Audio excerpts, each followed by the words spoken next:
We are surrounded by serialized art, from a film series with 7 sequels to a book series with 20 entries, from a television show where zombies tear people limb from limb to a band or musical artist 3 concept album arc. The possibilities are endless. Thus, this is something serial.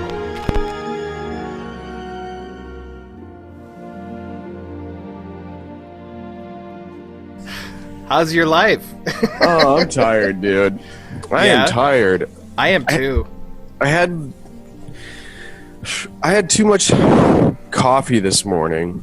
I think I made it too strong, and so like I had a weird amount of work to do for like a couple hours during the work day, like right when I signed on, and it just the coffee made me terrified, and now I've crashed. And I've crashed about 5 hours ago. So that crash is the worst. Maybe we'll get more excited when we start talking about. No, I am excited. I am excited. I'm not excited. I'm not tired. Yeah, we're doing this for content purposes. Okay, are we allowed to just say it? I'm so sorry. And entertainment. Yeah, listen to us about. I don't give a shit. Yeah, I mean, whatever you want to do. Comment, like, subscribe. Like, buckle in, because I'm not making any jokes. This is just talking right now. For example, hello, Gerrit. Hello, Kevin. Hi. Hi. Now, my friend is you, and that is great. And you are my friend, and this is the Gerrit Podcast. And we are now moving into the subject for tonight.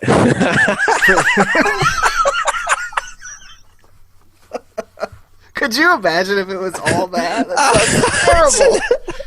And we are presenting something serial. God, I don't know why that was funny. It was very funny. Anyways, the movie of choice is Batman and Robin. But the thing is, you do not choose this movie. This movie chooses you. Kind of. I don't really know if that makes sense. I wish this movie would have chosen to not exist. I wish that was an option, but... I wish the producer of this movie did not look at the results of Batman Forever and say, let's do that on cocaine. It's really what it is. I finished the movie, and wish that I hadn't. By the way, okay, so this is one of the first things. Remember last episode where I was telling you about, like, the Frosty gets frozen and then the whoop, that sound comes in when his hat gets blown off? Yes. It happens 2 more times in this fucking movie. Nice. Like, someone throws a plate and then it, like, trips up one of the bad guys and it's like, whoop, and flies over. And then later, Bane has like these guys, which it's like the flashy like light neon guys from the first from Batman Forever. They have like neon paint on their faces. Yeah, it's even more exaggerated than in Forever because they didn't have the face thing. They just had like the jackets with the stripes and the hair. I think it's everything is to the nth degree for the worst. And he's in there. There's like 4 or 5 of them or whatever, and they're in it. And then like Bane they like lasso Bane, and then he like throws them behind him, and when he does that it makes the same sound, like whoop!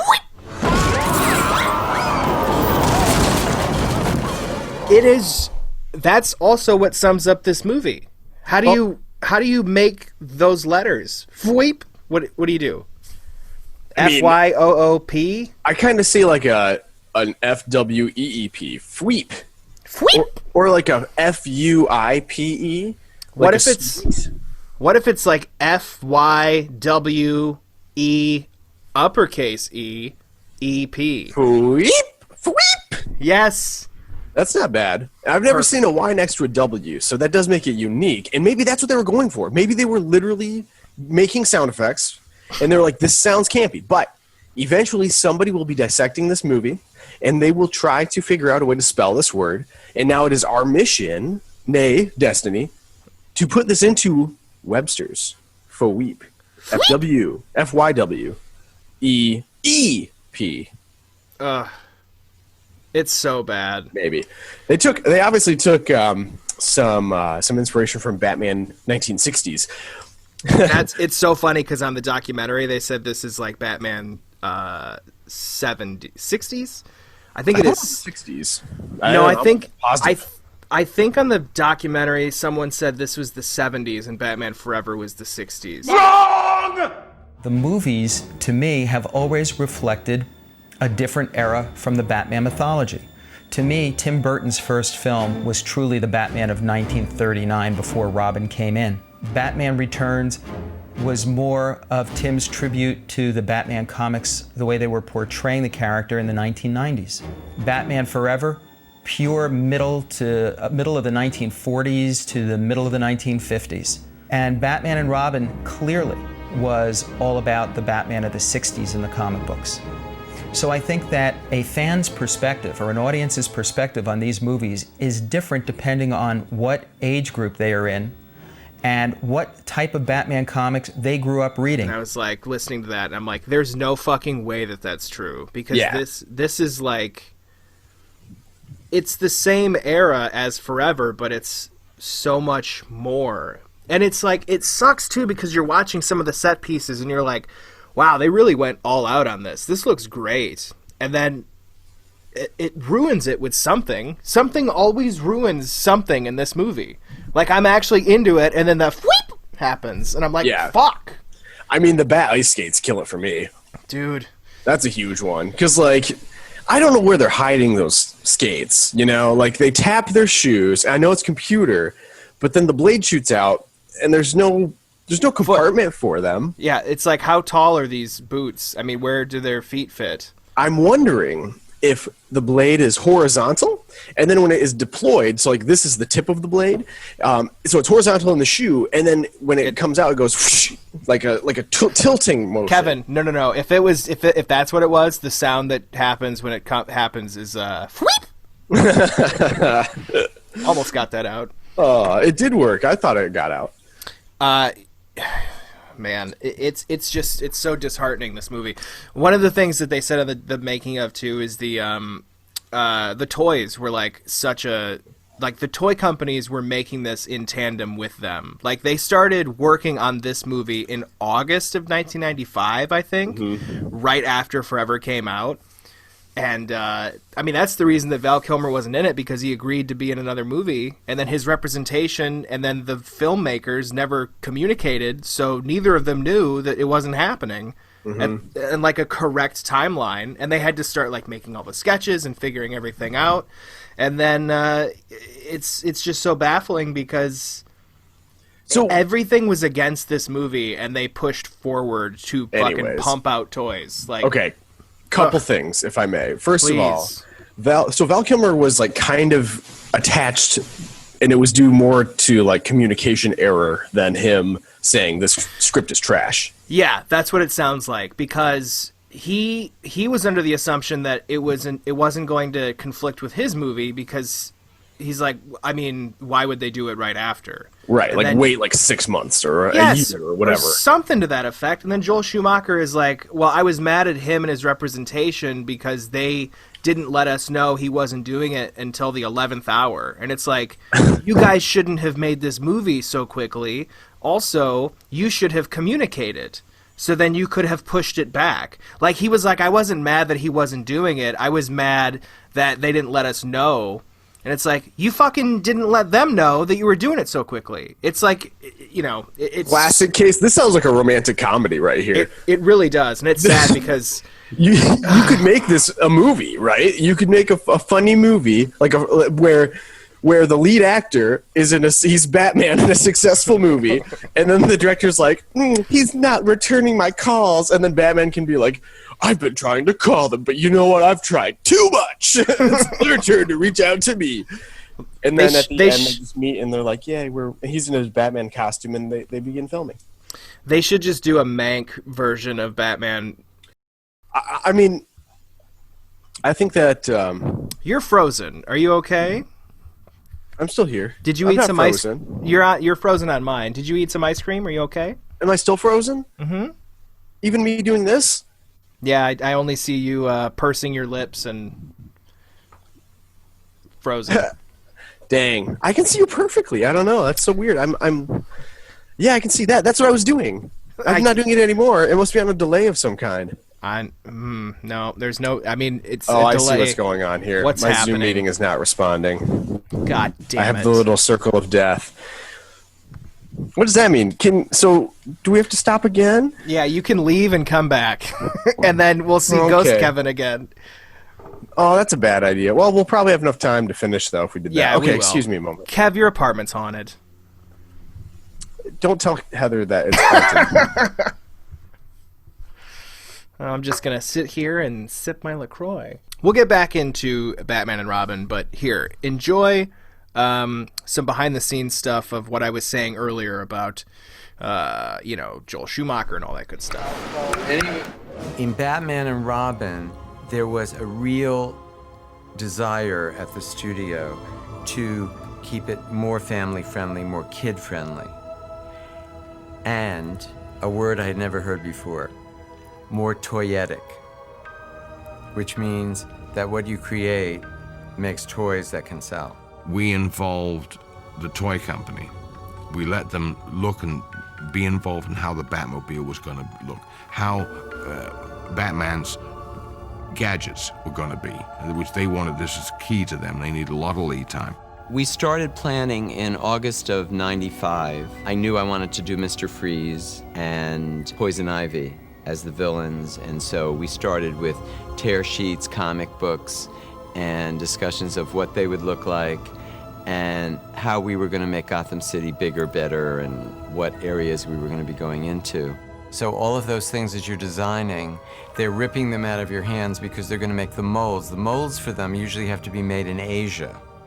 So you have to give them the designs far in advance so they can get these molds made to make the toys made, so the toys will be out when the movie's coming out.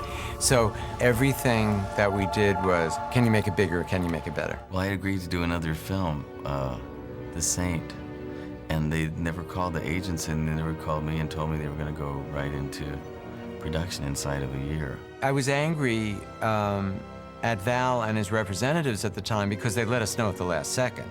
That's what I was angry at. I wasn't angry that Val wasn't doing the movie. I was angry that we found out at the 11th hour. It's still puzzling when I think back. It's almost 10 years already, and I look back and I think, why would they do that? But, it's a business, and those things end up happening.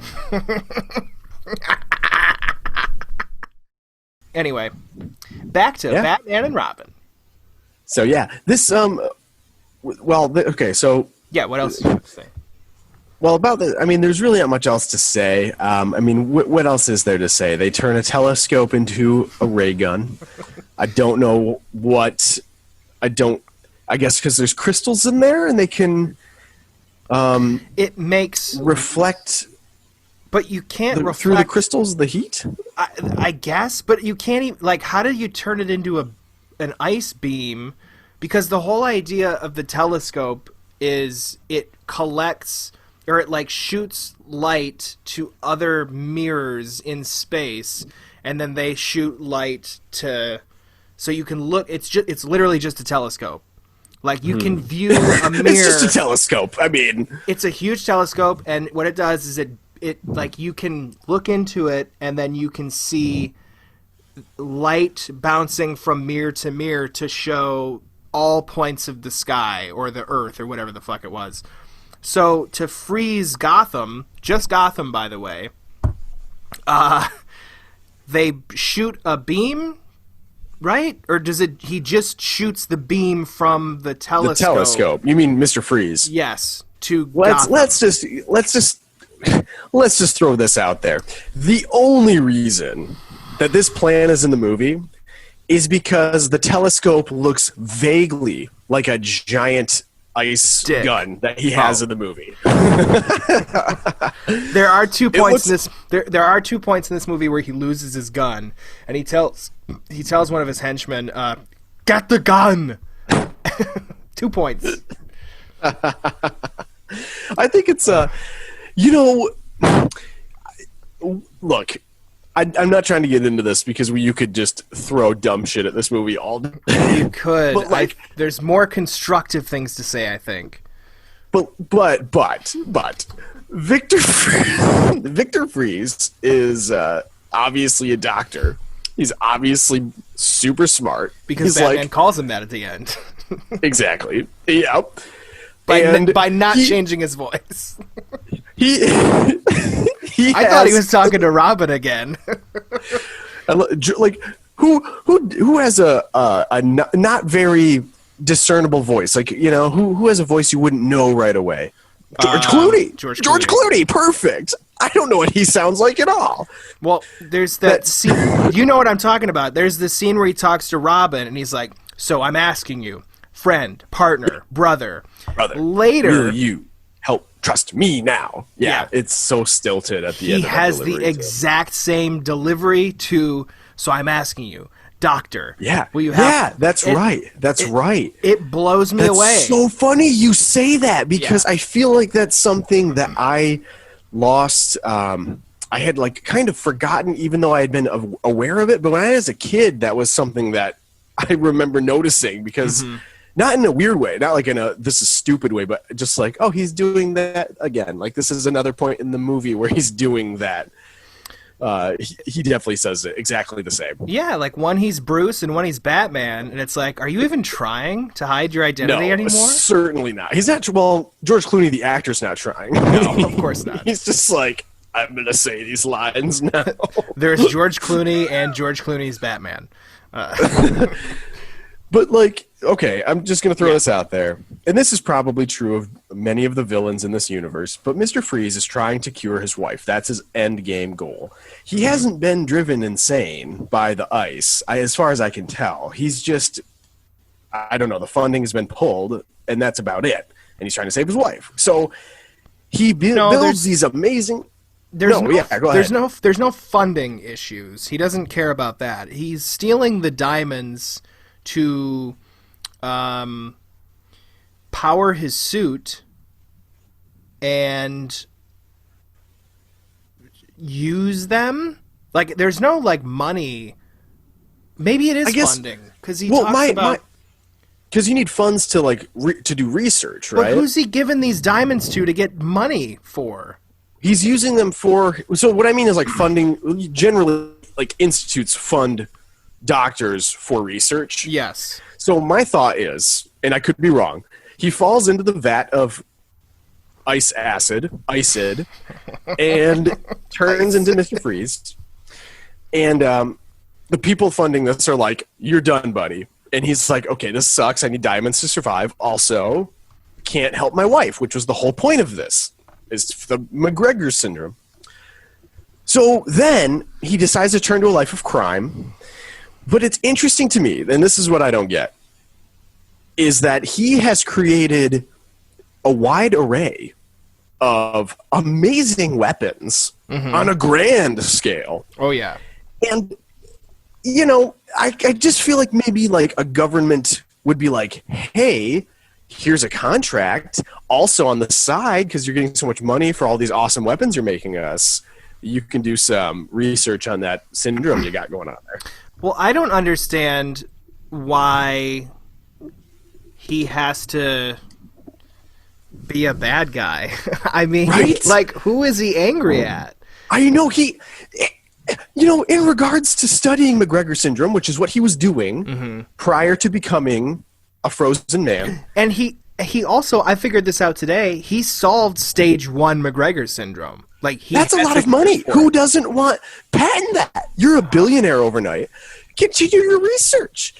Like, what are you doing? There's no excuse for you to not just continue. Like even if you fell into a vat of icid, you can still just continue research. Nothing has really changed. You just need the diamonds. I guess maybe that's what it is. But at the same time, he's chilling, pun intended, in the ice cream shop that he now lives in. Theoretically, he could just straight up live there, like crime-free, no need for diamonds, and continue any research and also be a billionaire for solving stage 1. Can you answer me this? So they're at the warehouse after Freeze is like in Arkham, right? And what the audience knows, but what the characters don't know, is that Poison Ivy, Bane, and Mr. Freeze are all down there in the, grates under it. Certainly. And then Batman and Robin are in a different room, and there's like this vat of green Nickelodeon slime in there. What is the purpose of that slime? You're talking about... This is still Mr. Freeze's lair.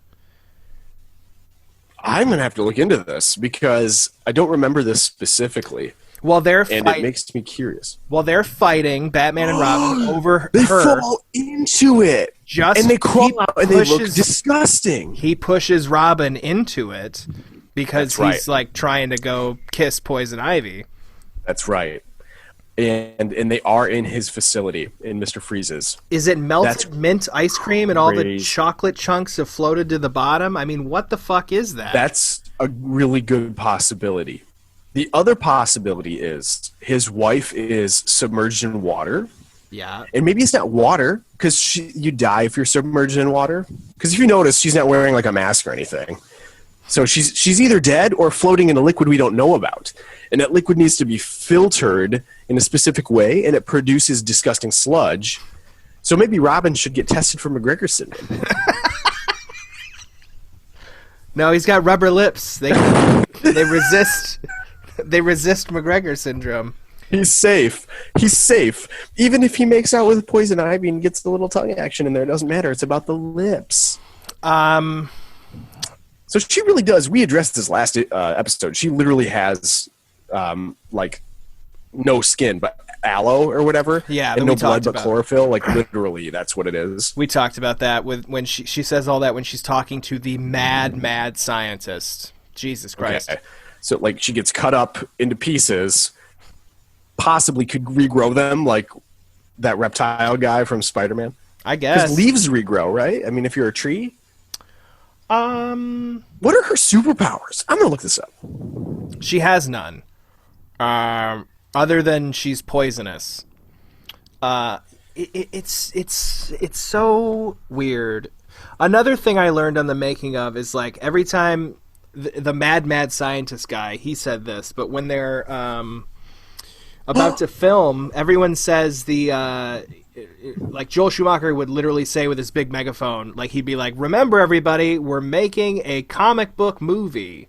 And then they'd start rolling. So that inspires all of the performances. And you're like, watching it, you just go, "Oh, that totally makes sense. Okay." Mm-hmm. Like, after knowing that, you're like, I get it. And it's like, this is 100% Joel Schumacher's vision. And it's like, why the fuck? This is crazy. I mean, everyone's overdosing on coke over there. But I just looked it up, and in the comics, Poison Ivy can regrow her limbs. Oh, that's fun. So they didn't explore that at all in the movie, which is a little unfortunate. But, yeah, something that could have added to the mystique of this movie. Yeah. She totally has the hots for Mr. Freeze, which I don't understand still. I do. He's a very attractive man. No, I think what they were going for is, like, her charms don't work on him. Like, she blows that stuff into his face. So it's almost like a Rogue from X-Men thing, where it's like, oh, if I kissed him, it wouldn't kill him. Maybe I could fuck him. I think that's the end game, but right. This movie, interesting. Well, what would you do to solve this movie? It's an equation. How do you solve this movie? Okay, there's a lot going on here, and I've not thought about this, so this can be very stream of consciousness. First of all, that's why I thought we should ask it. Couple things. Don't start production immediately. Always asking for problems. Think everything out. Be clear on your directives. Make sure Val Kilmer has his schedule cleared, because he was a solid Batman. Yep. And there's no reason not to wait an extra year. Yep. So that's one aspect. Akiva Goldsman needs to not be writing this alone. They need to bring in either the same writers from Batman Forever, or maybe bring Tim Burton back in as producer. I know he didn't do... I mean, he was involved in Batman Forever, right? To an extent. He was... Yeah, his name was on it. I don't know how much he did. I mean, I think even if he... They might have... I feel like I heard a story that they put his name on for money purposes only, and he didn't actually do anything, but I feel like his fingerprints were still on it because he had begun to concoct an idea of a story and then already made the first two, you know? Well, I think Robin Robin coming into it was Tim Burton's idea, because he was going to have him come in Batman Returns, but they cut him.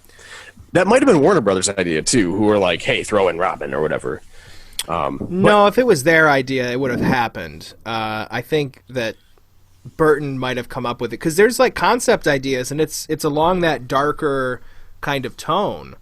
But he ended up coming in Batman Forever, and we know how that turned out. Tim Burton does not... for you. Tim Burton does not have his name on Batman and Robin at all. Yeah. So if he was on... And he has his name on Charlie and the Chocolate Factory, so we know he has no shame. Would Miss Peregrine's Home for Peculiar Children have worked better? Also, would Dumbo have worked better? One more. Would Alice in Wonderland work? Would that also work? Which one of those? Take your pick. But the thing is, this was 97 Burton. Yeah, who had made Mars Attacks and was about to make Sleepy Hollow, and those were his last good movies. Sweeney Todd is debatable, but what about Big Eyes? Oh, come on. Everyone loves Big Eyes because it's a departure, and then no one talks about it anymore. That is true. Like, Big Fish is pretty solid. That is still talked about also. Yeah. Big Eyes, I feel like... whatever. Anyways. Well, don't you have an idea for... Oh, Clayface. We'll talk about him in the next episode. So, well, first of all, I mean, I'm kind of basing this a bit off what you said, but they can't remake Batman Forever, which is what they did. They have to rewrite the relationship between Batman and Robin to make it more equal, because Robin's not a kid anymore. That was forever. Yep. You can't just have him, and he makes the same mistake so much, and he doesn't actually show any real growth except for he doesn't show any growth. He's about to save Batgirl, and then she ends up saving him and saying, like, I got you. And it's like a cool, like, I guess, feminist moment where she's like in charge. But he is an idiot, and he never learns anything. Yep. I mean, God. At one point, he says, "You're pretty smart, little girl," or something like that. And she's like, "Just pay attention, little boy." And I was like, watch what and is learn, little boy. Yeah, I was like, what is this dialogue? This is terrible. Yeah, really bad. Really bad. And I will say this, too. I don't have a problem with her being in the movie. I only do because she wasn't good in it. I feel like they could have cast somebody else that would have, I don't know, pulled off a better vibe. I'm not really sure. I guess how to explain it. If she would have been British, then I would have had no questions whatsoever. But she's not, and she should. Well, they also changed her from the daughter of Commissioner Gordon.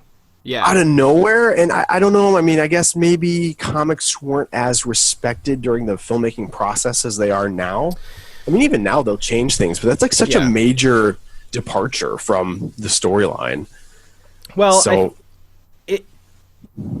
in the context of the movie being as dumb as it is, I think that is one of the least problematic. One of the least problematic things. That and the bat nipples. I don't give a fuck. I don't think that they're that big of a deal. Everyone shits all over the bat nipples, and literally that's the least wrong with this movie. It's so weird because the movie opens with such sexualized imagery of getting dressed. And Batman Forever did too, but it also was weirdly more subtle in retrospect because of Batman and Robin. And I think they probably could have done away with that. I know that happens with, that happens a lot with women in movies. And I feel like maybe there was supposed to be a statement there where it's like, well, we can do it with men as well, and look at this wonderful latex buttocks we've made. They also did it for Batgirl when she gets... They should have cut all of that out. Suit me up, Uncle Alfred. Yeah, all of that. I appreciate them attempting to explain some of those plot holes. Like, where'd you get her bat suit? Oh, don't worry, Alfred had one made the whole time. Like, stuff like that. While Alfred's dying of stage 1 McGregor syndrome, he is just putting together a Batgirl suit and also a vehicle, new vehicles for all of them. I mean, when the fuck... Like, that's another thing. It's just like, this is clearly a toy movie. It's a toy on screen. Ooh, I found a Easter egg. So the end of the movie, right? Wait, they have. Hold on. Hold that thought. I'm going to plug my battery in. I'll be right back. Yeah, you are. All right. Here's another thing from the making of. What should we put in? Let's put in a part about Chris O'Donnell's reflections on the movie. First movie, things felt much sharper and more focused, and it just felt like everything got a little softer on the second one. The first one, I felt like I was making a movie. The second one, I felt like I was making a toy commercial. What was I saying? So at the end, this is so exciting. I'd never noticed this before, but so they all have their silver suits because they're stupid. They're silver. Because it blends in with the ice. Yes, sure. And then the funniest thing, they get back home. They now have the McGregor's whatever for Alfred. Bruce Wayne hooks up the IV. Batgirl is now Barbara again. She took off her costume. And then Robin is still standing there with his original Robin suit, not the silver one. That's weird. So he switched for that scene? That seems like, more like a blooper than anything. That's what I was saying. It's an Easter egg. Did I say Easter egg? I meant. I think so. No, not blooper. Blooper is a thing, but like continuity error. I think that's what I meant to continuity error. Where like who's the person in charge of this stuff? He's in the other suit the whole time. Yeah, that was. I don't know. I mean, that was like a glaring oversight where it's like, how did he change? It's so funny to watch it and look at it as like, oh, he wanted to wear both suits tonight. Yeah. Actually, no, because that means like when he went to Poison Ivy, he was wearing the red one, and then they all went and changed. Yep, and then they went to do the cliff, like the cliff and the telescope, and then they went back, and then he changed back into his original Specifically, outfit. he did. That is so strange. That's the timeline of that fucking movie. Yeah, that's. I mean, that's like if we're talking about things to change, like. You're right about those suits. They're literally there to look like action figures. There's no real like I don't know what they're going for exactly. Only reason. Not subtle at all. Well, the toy companies would come back to them and be like, "Can you make this bigger and better?" And it's like, "Yeah, sure, I guess." So it's like the production company of the movie is making it bigger and better, so the toy companies can make these bigger and better action figures to sell for this fucking movie. I mean, that's the reason that this, like, that doesn't explain away the dialogue, but that explains away the look and why everything's so over the top and blah blah blah. And it's like it's like you go to a restaurant and you say, "Hey, I would like a burger," and they're like, "Oh, well, actually, the plate in front of you is for whatever we put on your plate. I hope you enjoy it." And you're like, "Okay, well, can you just make the burger and then put it on my plate?" "We'll bring you something." And then they go to the kitchen and they come back and they have a big pot, just a big pot with a ladle in it. And then they pull the ladle out and you're like, "I didn't order gravy." And they pour it on your plate and they go, "Enjoy that shit." And they walk away. And then another person immediately brings the check, throws it on the table, and says 100% gratuity is suggested. And you're like, what have I walked into? That's what. And then the manager comes by. The manager comes by and he's like, "How are you enjoying everything?" "Well, we hope to see you again in 2 years." Yes! Or less, because it depends on when the toy companies want to put these toys out. Yeah. That's what this movie is like dealing with. It's like a big pile of shit on a plate. I mean, hey, it ends with a man and a woman sharing a cell. That doesn't make any sense. So there's nothing going on here. How long was he waiting there? Because she's picking petals off of a flower going, "He loves me. He loves me not." He loves me. He loves me not. And then she eats He one. loves me. I'm not sure why. And then his blue suit lights up, and he's like, "I'm going to make your life a living hell," or whatever he says. And That's what he says. That's actually Why? not how it makes no... Like, I'm like... So the deal that he struck with Bruce Wayne in the last scene, Bruce Wayne as Batman, was that we're going to move you to Arkham. Your wife is still alive. We've stabilized her. I don't know when they found time to do that, because Robin was all green in the goop, and Batman was like, "Oh, I gotta get home to Alfred," or whatever the fuck. So I don't know when. I gotta get home! That's what he was doing. I gotta get home. Oops, sorry. I didn't mean to make your ears pop. Oh, it hurts so much. Ow. So anyway, he tells him that she's still alive or whatever. But then the whole thing that blows my mind is that the conversation they have between the two is like, "I'm bringing you back to Arkham. She's still alive. We're going to bring her to the research lab at Arkham. You can continue your work there." So he's going to be locked up, still working on her. He's good now, apparently. But then it cuts to Poison Ivy in the cell, and then he has his suit, and you're like, wait, that wasn't a part of the deal. Why does he have his suit? And then he's going to kill her in the fucking... You're like, what is happening at Arkham? Yeah, it's an about face from what's going on. It makes you wonder what he's going to do to her also, because... He's going to fuck her with that popsicle stick. Oh, boy. Oh, boy. Enjoy the splinters! Oh, jeez. Splinters. Oh, that's an image. I hope you like funny. My icicle!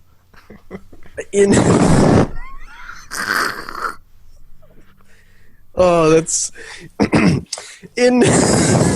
mean, it's grotesque and like it's making morbid. me think of snowmen with carrots and coal. But anyways, I thought you were talking about the Michael Fassbender movie, also starring Val Kilmer, the Snowman.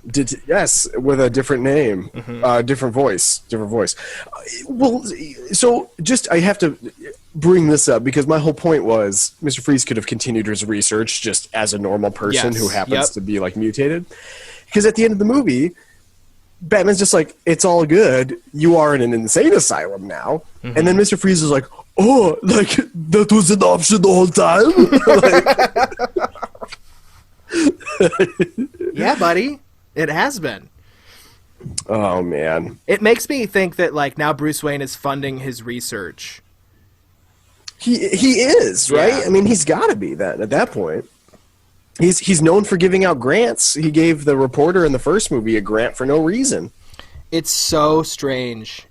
But it's so funny he gave out those grants, but he also turned down Edward Nygma's grant, and then he also turned down Poison Ivy's proposition, and then I guess it makes sense to be funding McGregor syndrome. That's so interesting because you're right.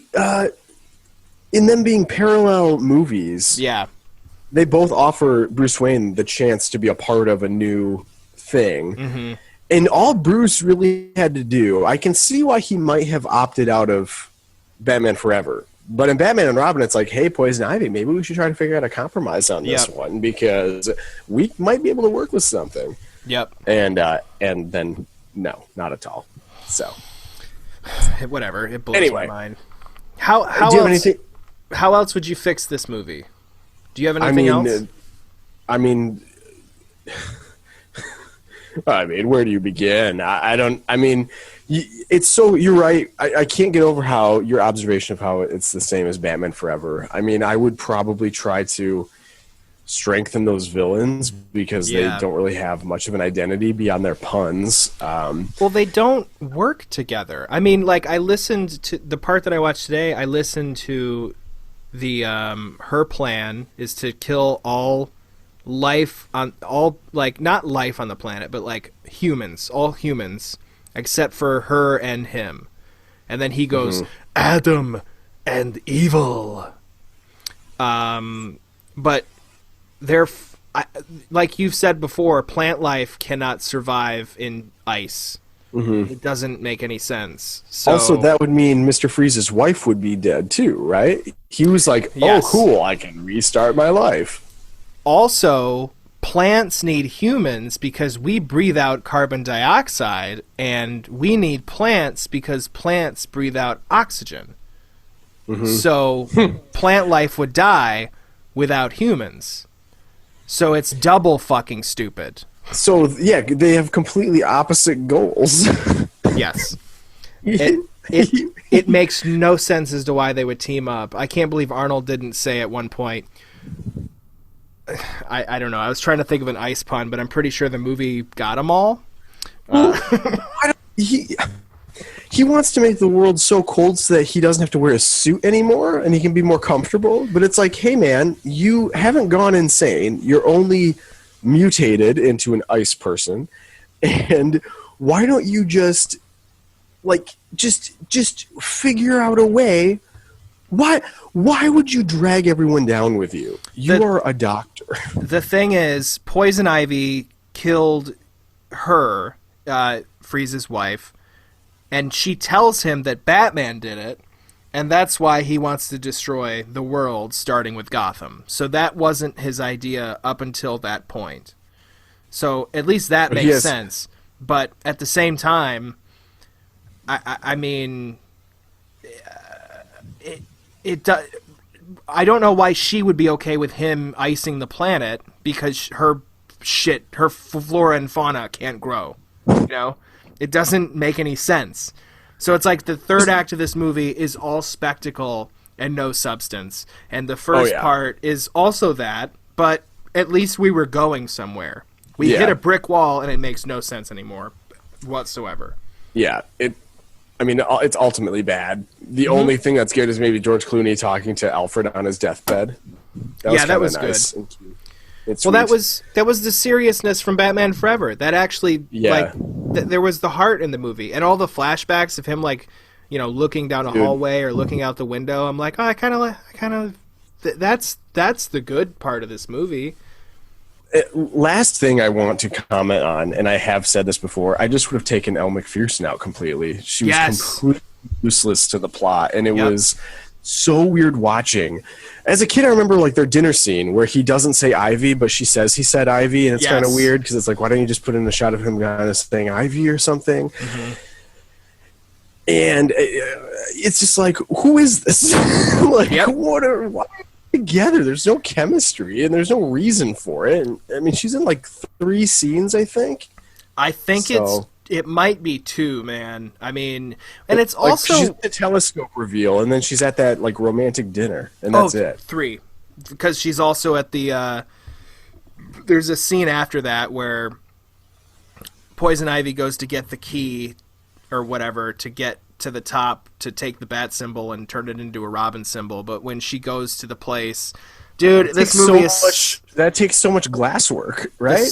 Well, I found out what they did... I was like, why are they taking the bat symbol? Wouldn't you just take the front off and put on a Robin symbol? They took it and moved it to Poison Ivy's lair, which doesn't even make any sense either.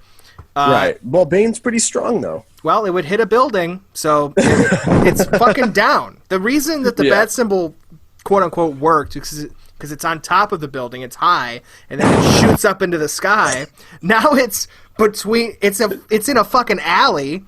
And it's beaming a Robin symbol into nothing. It doesn't make sense. So great. I just imagine some lady on the 54th floor of a building just going, what is that red light in my eyes? And then it cuts to Chris O'Donnell. He's like, it's a Robin symbol. Poison Ivy wants me. And then Batman's like, you're a fucking moron this whole movie. Literally, the whole movie. Yeah. Yeah. You could change it and just not have anything in it, honestly. Just don't make it. Skip to Batman Triumphant. Yeah, we'll talk about that next week. Anyways, but next week we'll talk a little bit about that. I guess we can continue talking about the Batman movies, because there are more. There are. My original intent was just to do the quadrilogy, because I think that's the most... They're so connected and yet so different. And then it becomes like James Bond after that. Yeah, and the thing is, we all know Batman Begins, The Dark Knight Rises. It'll be fun to watch them again and talk about them, though. Yeah. I probably would only rewatch The Dark Knight Rises because that's the only one I haven't seen in a long time. And watching The Dark Knight too often makes me really sad because Heath Ledger's in it. That's true. I did watch Batman Begins and The Dark Knight and The Dark Knight Rises during quarantine. So, is it still bad? Dark Knight Rises? It's worse than I remember. It's perfect. I've been waiting to rewatch it to see it on my big screen because I really want to see that part where Bruce Wayne says it's not a car when he starts flying the Batwing. You know what? I think we have to do these movies. I think it's just decided, and I think we should rank them after. I think we should, but I actually have another proposal here, and I think that we maybe should try to do a fun thing and watch Batman 1964. Shut up. I thought you were going to propose to me. Well, we could watch the proposal, okay, is a movie with Ryan Reynolds, and it is also my idea to watch the 60s movie. Have you ever seen that one? I haven't, and I would gladly do it. Do you want to do that before Nolan's? Let's do that first, because I am psyched to watch it. Okay. I brought it with me from Michigan. Okay. And I'm ready to watch Lorenzo Semple Jr., who also wrote Never Say Never Again, write a Batman movie with bat shark repellent. It's pretty hard to get through. I mean, I'm not going to lie. I remember the last time I tried watching it, I was like, this is so corny, and I couldn't even enjoy it. Now that I'm older, I might be able to take more pleasure in like the era that it came out in, so we will see. Let's do it. That's going to be the next step on this, because we got Batman Triumphant next week, and Batman Unchained is also another thing it was called, but we'll just stick with Triumphant, because that's way fucking better. I'll definitely look into that. Especially because, we have less than a minute. This has been great. Yep. Anything else to say? Nope. I don't care. Everything is everything right now. Perfect. Don't fucking do anything. Don't follow us. Don't talk to us. Nope. Get a vaccine. I'm getting it. I'm not getting it soon, but I want to, and I'm open to it, and that's that. I'm getting it the moment I can. Absolutely. Deuces. See ya, buddy.